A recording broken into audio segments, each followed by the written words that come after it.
Hi, Risto Martin here. Welcome to another episode of Playing with Research in Health and Physical Education podcast. Today's episode is with Dr. Justen O'Connor, who is a senior lecturer at Monash University, which is in Melbourne, Australia.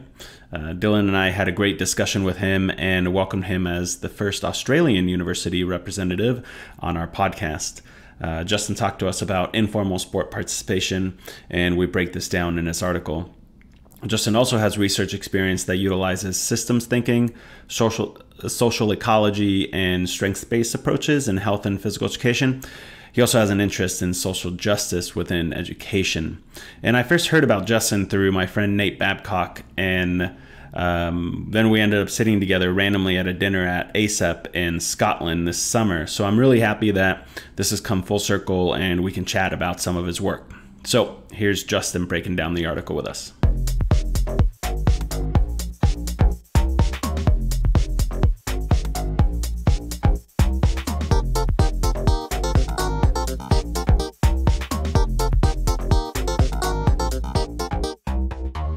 So Dillon and I are here with Dr. Justen O'Connor from Monash University. And Dillon is in Maryland, and I'm in Virginia, and Justen is in Melbourne, Australia. But we'll be discussing an article that he co-authored and was recently published in the International Journal of Sport Policy and Politics. So yes, we are taking our podcast into the world of politics and policy. The article is titled Managing Informal Sport Participation, Tensions and Opportunities, and it's open access so you can read it for free. This was a really interesting read for both Dillon and I, and we're really happy to have Justen on with us. So welcome. Thanks very much. Yeah, I'm excited to be here and talk to you about this paper that I was able to do with my co-authors, Ruth Jeans, Dawn Penney, Ramon Spaaij from Monash ECU and Vic Uni. And yeah, we think this is an important, I guess, phenomenon that we're taking or paying more attention to over here. And we think it's got some implications for how people engage with movement more broadly. Yeah, absolutely. So I think it was a really interesting topic. And so can you just start off, give us a brief background about how you got into this research and why are you interested in informal sport? Yes, so 12 years ago now, I was a president of a cycling club, and we held weekly races, and we had a committee, and we called volunteers, and we did risk management, and we set up a race event on the roads. And on a typical sort of weekend, we might have got around 20 to 30 sort of people turn up to do this race. A lot of time and energy and effort went into that. And then the following day, there'd be 50 to 60 cyclists turn up on the corner of a road and just go out and do their own sort of training thing. And as, you know, in essence, that was basically what we did the day before, but they were doing it in their own terms, on their own time. They'd have a coffee afterwards, etc. And so I was quite interested to know why these people were not affiliating with the club and why they were just doing their own thing on the weekend. So we got some money, did some research, and found out that it wasn't unique to our club, but it was happening across the state. And essentially, we were observing this kind of, I guess, decline of club sport and the rise of informal sport before our eyes in our own experience in our own clubs. And so since then, I've been really interested in this sort of emerging phenomena that people are sort of shunning and moving away from structured, organised club sport to doing their own thing. And I think it's got implications for how we think about sort of sport and physical education more broadly. So then, can you give us an overview of the Australian sports system? Because I know that is a little bit different of how maybe the US or other countries work. So to give us a little bit of a context. Yes, so in Australia, participation in sport, in organised sport, happens outside of the school or the college system. So it doesn't happen, with the exception of some private school sporting organisations. It largely happens in the community.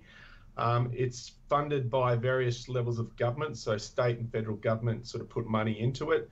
And then we have these sporting organisations at the state level and the national level.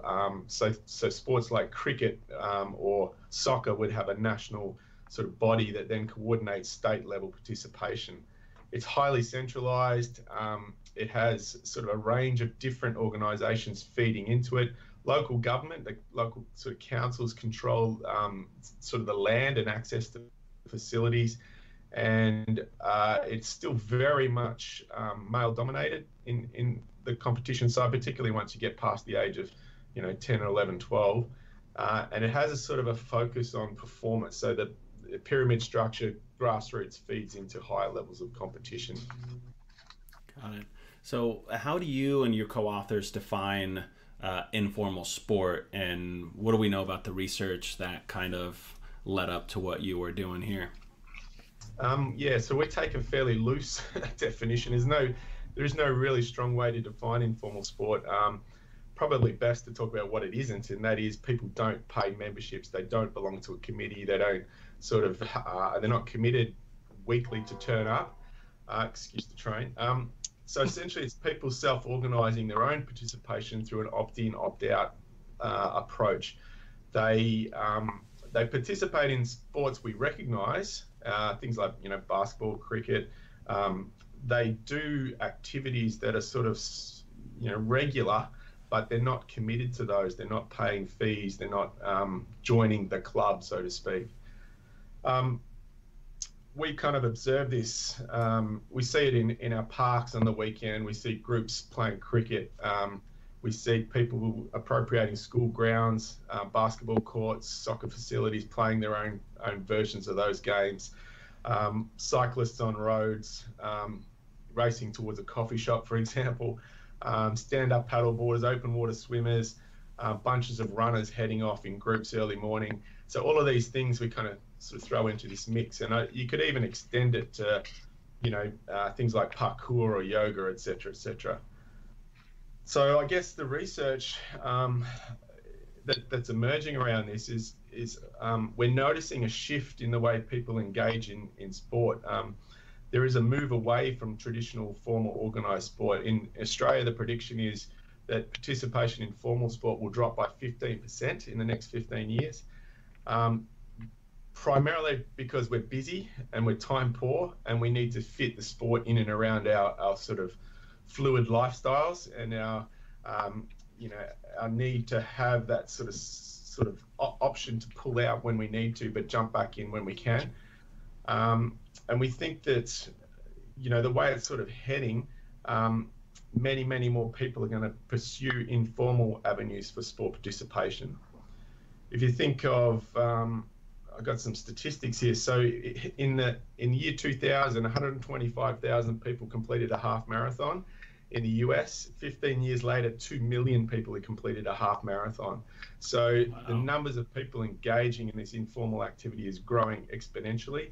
I think there's been 1,000% increase in 15 years in the number of ultra marathon events that have been advertised globally. So whilst that's happening, it's getting less competitive. So the times of those marathons that people are running have gotten worse over the last 15 years. So they're not necessarily doing it to be more competitive or to get faster and better. They're doing it because they want to participate. The fastest growth area in marathon running is the greater than 4-hour group. So this is a kind of phenomenon that I think is playing out globally, and because of the fluidity and the modernisation of society, we're now pushing into these fluid forms of participation that traditional structures just can't meet. So when we're thinking about that in the background that you just gave, especially in relation to how informal sport is in relation to local agencies, state agencies, and these formalized structures, what was your goal of this study? What was the purpose for you to find out here? Yeah, so because we're seeing this decline in formal structured sport, we were quite interested to see how well was this informal sport being catered for, picked up within this policy context. So how were if this is a new way for people to participate, if this was a new way for people to engage, and it was becoming increasingly more popular, whilst traditional sports were declining, how were people accounting for this and accommodating this and enabling people to engage in essentially the same sorts of physical activities that had the same health benefits and the same social outcomes, but just in a different way? And so we wanted to see if and how this was being supported at the government sort of level. And so how did you go about actually researching this? What were the steps or the methods that you took? Yeah, so we kind of used a snowball sample. We knew of people who knew people, and particularly at the local government level.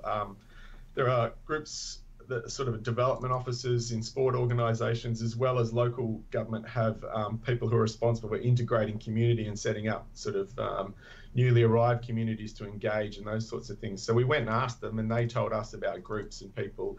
And so we used a snowballing sampling method, and we basically just ran a bunch of interviews with those people and asked them a bunch of questions about it.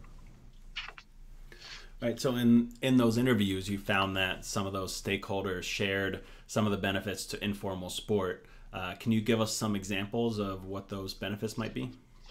Yeah, overwhelmingly, it's a point of social connection. So this was less about competition and ladders and winning trophies and becoming elite. It was much more about this point of social connection. So people could come together, generate a sense of belonging. They sort of got to meet people on a regular basis in a healthy activity, and that was this kind of regular, consistent opportunity to participate and engage that wasn't bound up in kind of traditional hierarchies and performativity. And I think that was probably the biggest and most important outcome for these people. Great. And when I was reading this, I had all these light bulbs go off, kind of thinking, oh, that makes a lot of sense. And so one of the things that you said was that you found that informal sport really provided opportunities for culturally diverse and low socioeconomic communities. And that was really interesting to me. Can you speak more of how that informal sport played a role in those communities? Yeah, so when you take away the formal structures, like when you have a group of people who don't necessarily fit into those formal structures, so you take away the uniform, you get rid of the fees. I think it cost my son $450 to play soccer last year. That's one season of soccer. So two kids, that's $900. So you can see that the fees become quite prohibitive for formal, in a formal context. You take away the need to volunteer, to be on a committee, to do risk management. All that stuff kind of puts barriers in front of those people who are least able to overcome them. And so it's not surprising that if you remove a lot of those barriers, then marginalised groups are able to mobilise themselves and gain access through various communication forms. You know, they might organise around social media, or they might organise around family groups, but they can start to begin to, in some cases, appropriate space, go and take over a physical space, and then run their own version at very low cost and not have to fit into traditional club norms like cultures of drinking or binge drinking or gambling or having barbecues or whatever it is that tends to put some of those marginalised groups off. So this was an avenue where they could go and participate and engage and play and not necessarily have to conform to historical or existing structures. And if you look at one of these subsets of that result was that these clubs that were, sometimes conflicting with, the informal groups using their space, and they were angry at that, but then they also looked at this low socioeconomic or maybe an immigrant group that was coming in as counting towards their participation numbers, and they even looked at them as like this new emerging market. Can you kind of speak to that, of how that played out? Some sporting organisations are oversubscribed. They've got plenty of members and they don't really want any more. They're like, it's too hard to get them to find a space for them to play. So they, in many ways, they actively discourage people from joining their organisation because there's just nowhere to put them. There's and nobody wants to have to, volunteer their time to spend to engage them and to pull them in and to make them feel comfortable. So it's much easier to put the fees up and exclude more people. Whereas other sports that may be more marginal and haven't got the membership, because remember, funding in Australia is tied to memberships. So the more members you have in your sporting organisation, the more money you make. So for those sports that were struggling for numbers, this was seen as an opportunity to get more people into their sport. And so they wanted to really focus on transitioning them in by setting up these kind of parallel memberships or social memberships or ways they could start to pull them into the mainstream. And so there was this interesting tension. On the one hand, some groups saw these people as a threat, and they were using our space and our facilities, and we don't want them there. And others were saying, well, maybe we could get them involved, and then we'll pull them slowly into our structures and get them to account for our numbers. So you speak specifically about a culture change that's necessary, and that culture or attitude change is toward informal sport within more formalized sporting sectors. So can you tell us more what you think needs to change? What's the cultural change necessary? Yeah, I think the problem at the moment is the way, or the solution that's being proposed for how this is sort of managed, is to try and make these people become formalized.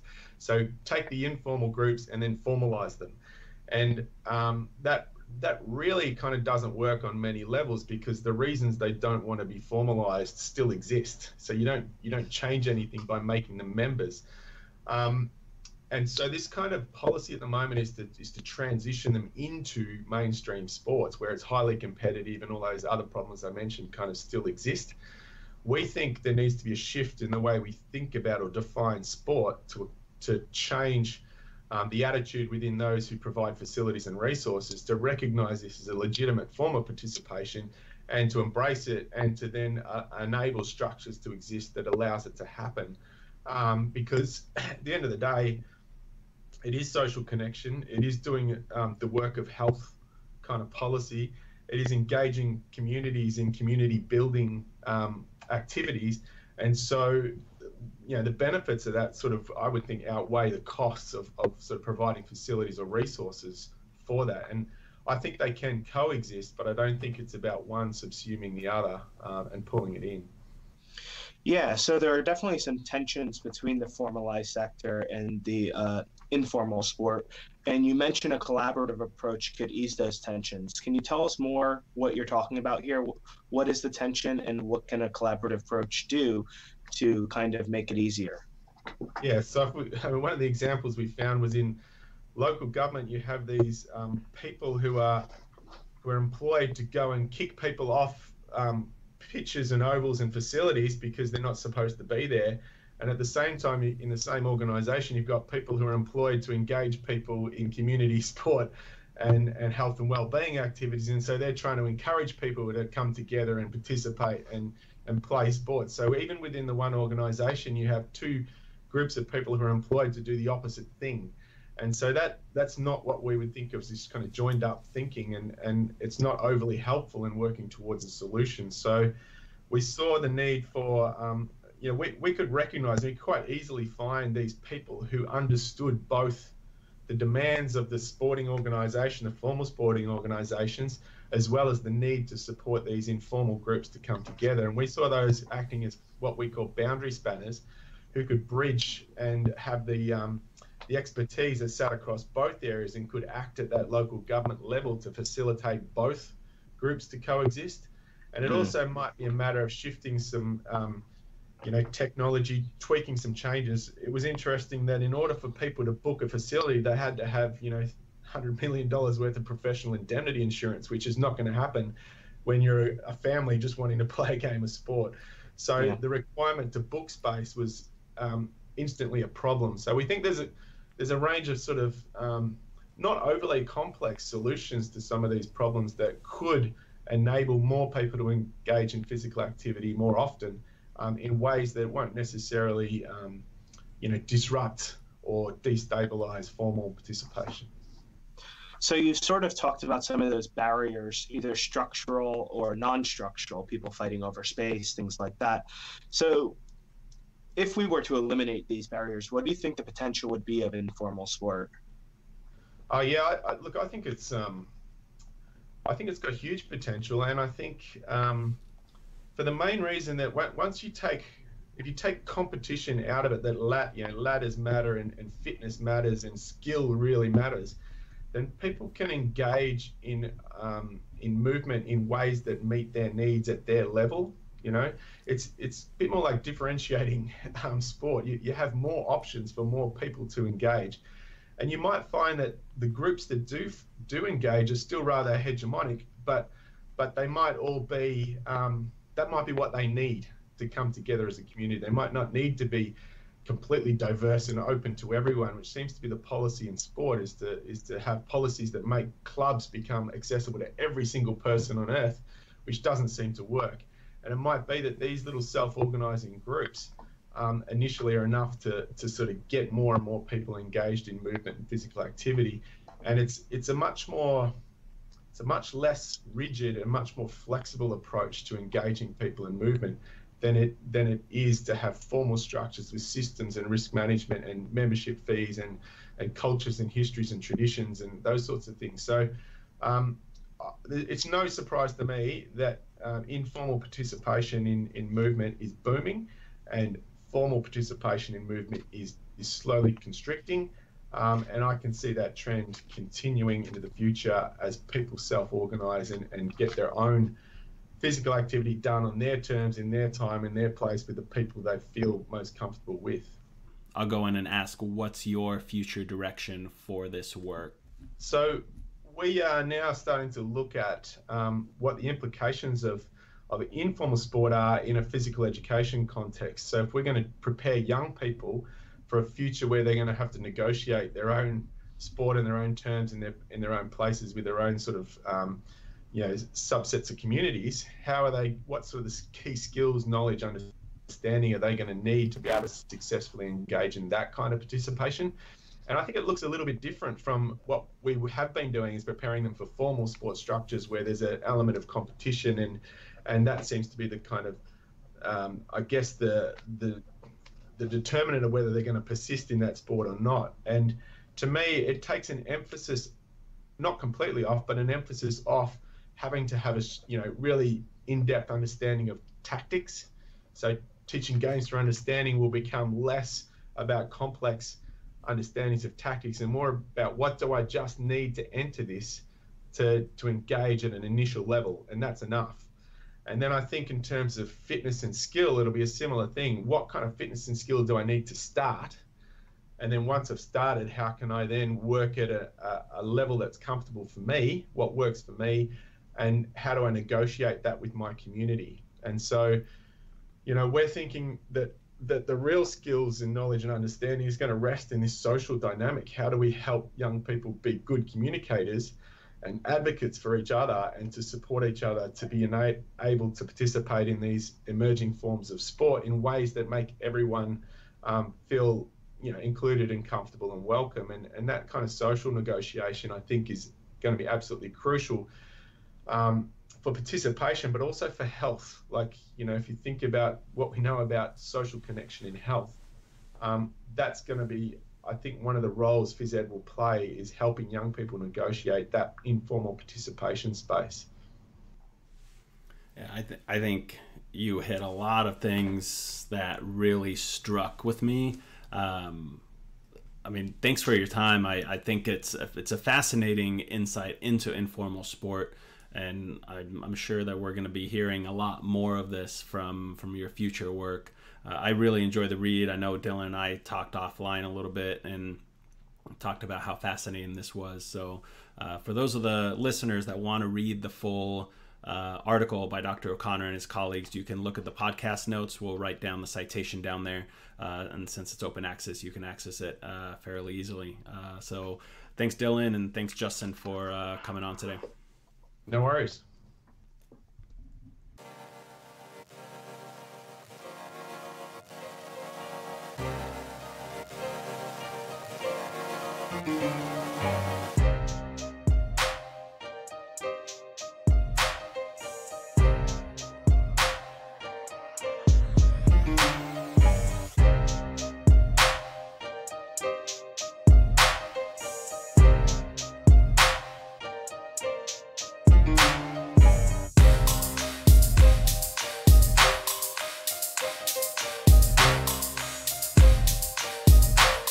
Bye.